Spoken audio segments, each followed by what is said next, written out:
আমি তো গোপন সংবাদের ভিত্তিতে একটা খবর শুনে খুব ভয়ে ছিলাম, কিন্তু এখন একটু শান্তি পেলাম। কি খবর শুনে তুই চিন্তার মধ্যে পড়ে গেছিল? কারবারটা দেখলি? সোয়াল পোয়াল কি কইয়ে দিল? আর করো না আপা, আমার তো সেই আনন্দ থাকতেছে। ছোট ছোট মানুষ তারা কিরম করে এরকম একটা ঘটনা ঘটালো। এ সাহেব, আব্বা, সারাদিন ফোনে ছিল। আরে বিশেষ বাড়িতে এত বড় একটা আনন্দের ঘটনা ঘটে গেল, সেটা তুই মোটেও উপভোগ করতে পারলি না। কি আনন্দের ঘটনা ঘটে গেল? ওকে বিয়ের সাথে ব্যবস্থা হয়েছে। হ্যাঁ বুকা, তোর মাথায় ওই টিয়া তুতার বিয়ের কথাই আসলো, তাই নে? যে ধরনের ঘটনা ঘটেছে, অবশ্য ঘটনাটা টিয়া আর তুতাই ঘটাইছে, সাথে তোমার পুত্র রাজ বিশ্বাস ছিল। সর্দার বাড়ির উপর কোনো অ্যাকশনের ঘটনা ঘটেছে নাকি আব্বা? এই কথাটা তো তোর মাথায় প্রথমেই আসা উচিত ছিল রে সাহেব। বিশেষ বাড়ির প্রথম এবং প্রধান আনন্দের উপলক্ষ হচ্ছে সর্দার বাড়ির উপরে সফল অপারেশন। ভাই রে ভাই, আব্বা একদম ঠিক কথা কইছে। তো তার টিয়া আর রাজ মিলিয়ে সর্দার বাড়ির ছোট সওয়াল টগরে উত্তম মাধ্যম ধুলাই দিছে। আরে খালি ধোলাই করছু কে? সাথে জুতা পেটা, কান ধরে উঠবস, সবই তো ছিল।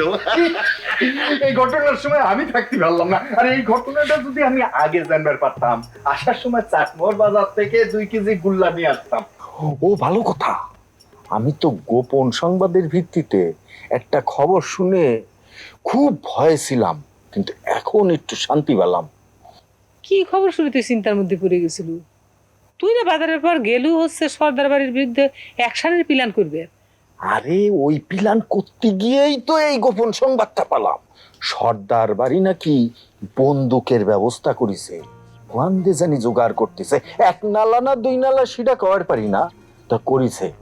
চিন্তা করে দেখে তলে তলে কি বিশাল পরিকল্পনা করতেছে। এই খবর শুনে তুই চিন্তায় পড়ে গেছু কে রে সাহেব? আরে সর্দার বাড়ি যদি বন্দুক জোগাড় করে, আমরা বিশেষ বাড়ি কামান মেশিন গান জোগাড় করবো। আব্বা একদম ঠিক কথা কইছে। সর্দার বাড়ির মানুষজন বন্দুক সংগ্রহ করতেছে আর আমরা মনে করে বসে থাকবো? আরে না হই পারে, কি হবি? আমরা যদি কিনবেরও না পারি, তাহলে উগারে বন্দুক কাড়ি নিয়ে উগারের উপর চার্জ করা হবে। আরে সর্দার বাড়ি বন্দুক জোগাড় করে কি করবি? হ্যাঁ, বন্দুক চালানোর মতো লোক বল তো তাগারে নাই। বিশ্বাস বাড়ির মতো লোক বল তৈরি করতে তাগারে 2 পুরুষ কাটে যাবে। আব্বা খালি সত্যি কথা বলছে, আসলে তো সত্যি কথা। তাদের বাড়িতে কি আছে? আরে সবার কথা বাদে দিলাম, আমার বাড়িতে রাজ বিশ্বাসের মতো এইরকম একটা বুদ্ধিওয়ালা শক্তিওয়ালা সাল কি তাগারে আছে? আর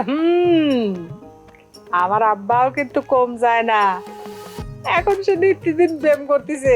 সেই শরীর চর্চা, হাফ বয়েল ডিম খাওয়া, চুলা খাওয়া, চিনি দই পারছু।